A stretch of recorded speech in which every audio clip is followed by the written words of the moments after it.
क्रांतीज्योती सावित्रीबाई फुले सभागृह येथे सोलापूर महानगरपालिकेचे सन 2026-27 या आर्थिक वर्षाचे प्रशासकीय अंदाजपत्रक आयुक्त डॉक्टर सचिन ओंबासे यांनी स्थायी समिती सभापती रंजिता चाकोते व महापौर विनायक कोंडाले यांच्याकडे सादर केले। महापालिका आयुक्त डॉक्टर ओंबासे यांच्या मार्गदर्शनाखाली मुख्य लेखा अधिकारी डॉक्टर रत्नराज जवळगेकर यांनी सन 2026-27 या आर्थिक वर्षासाठीचे प्रशासकीय अंदाजपत्रक तयार केले आहे। शहराच्या सर्वांगीण विकासाला चालना देणे, मूलभूत नागरी सुविधा अधिक सक्षम करणे, पायाभूत सुविधा बळकट करणे तसेच नागरिकांच्या अपेक्षा व गरजा लक्षात घेऊन विविध विकास कामांसाठी या अंदाजपत्रकात तरतूद करण्यात आली आहे। शहरातील पाणी पुरवठा, स्वच्छता, रस्ते विकास, आरोग्य सेवा तसेच इतर नागरी सुविधा अधिक प्रभावीपणे राबवण्याच्या दृष्टीने नियोजन करण्यात आल्याची माहिती यावेळी देण्यात आली।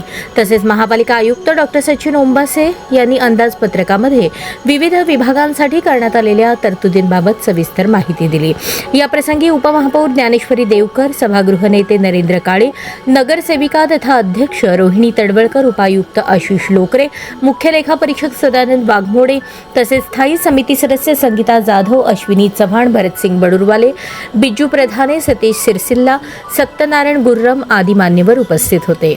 यावेळी स्थायी समिती सभापती रंजिता चाकोते यांनी सांगितले की महापालिका आयुक्तांनी सादर केलेल्या अंदाजपत्रकाच्या अनुषंगाने सोलापूर शहरातील नागरिकांच्या सूचना तसेच स्थायी समिती सदस्यांच्या बैठकीनंतर आवश्यक त्या सुधारणा करून सुधारित अंदाजपत्रक जाहीर करण्यात येईल।